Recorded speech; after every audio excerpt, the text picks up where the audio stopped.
Brought to you by YourQuote, an app that makes you write and perform. More often than not, I am posed with a question. Why are you like this the way you are? And almost every time I do not have an answer. I'm like a bent exclamation in an interesting question, so they begin the journey. And the ones who almost reach the finish line never really finish the race. You hold yourself back a lot. They say, I do. I say, you should have said those 2 words some other time, darling. They say, smile and peacefully walk away. Now realize every puzzle comes with a key. I didn't have any. I was looking for a locksmith, you see, but it's okay. I come in peace. I've prepared a list, a few things that I'm going to tell you about myself. You can Chinese whisper amongst yourselves, start from one end and end on the other, and tell it to the next person standing around right that corner. 1. All of us have a voice. It's sad that it takes something shattering to unmute our expression, but we all do have a voice. If you haven't found yours, you will. Don't rush. My only hope is that a good thing helps you find it. Because I didn't talk much until I was 12 or 13, and one fine day a doctor inappropriately touched me.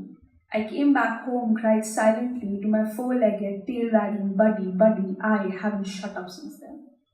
It took a long day and a brutal scar to make me shout. I always had a voice, as surprising as it may sound. So when I sit silently next to you, don't ask me why I don't talk much. You are one of the better memories I am making. 2.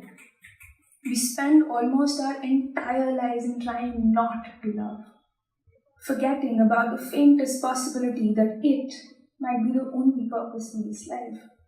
I did that too.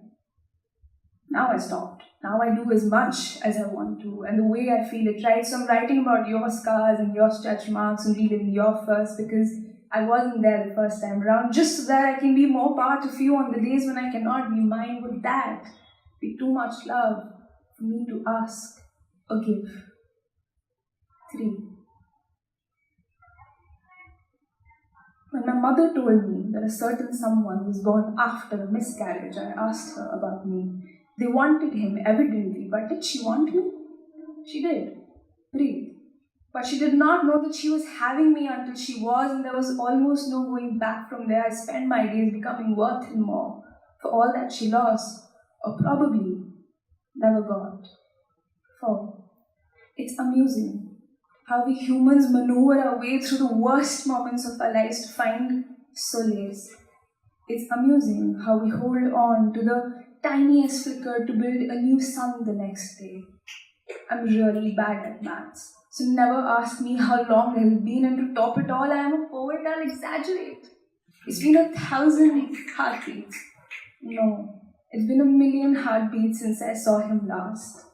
Somehow, death taking him away, don't get me wrong, but somehow death taking him away was more assuring. You see, for the first time, someone did not willingly leave my hand.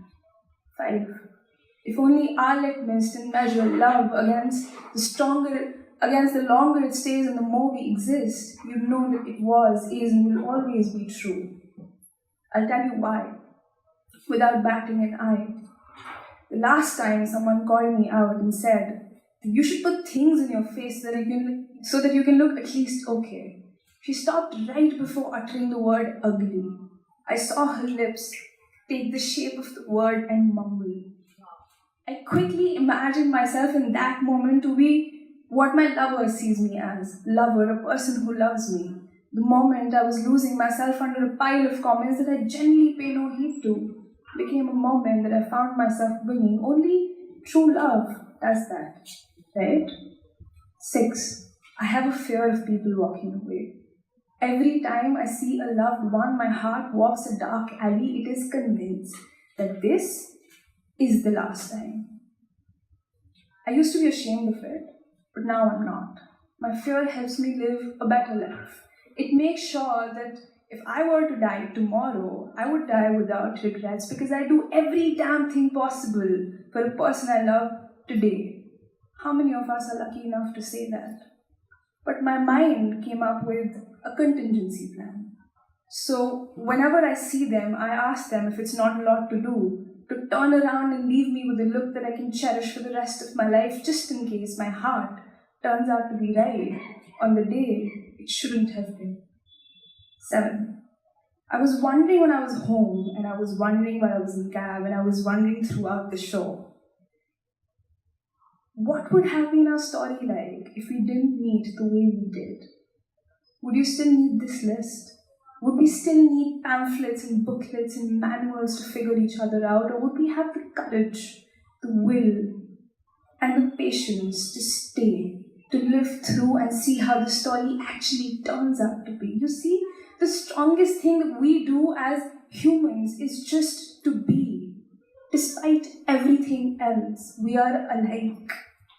So the only question that you need to figure me out or anyone else that matters is the one that leads you to yourself, provided you ask it often, of course, which is to be or to not to be, question mark, exclamation mark, colon, unapologetically. Thank you.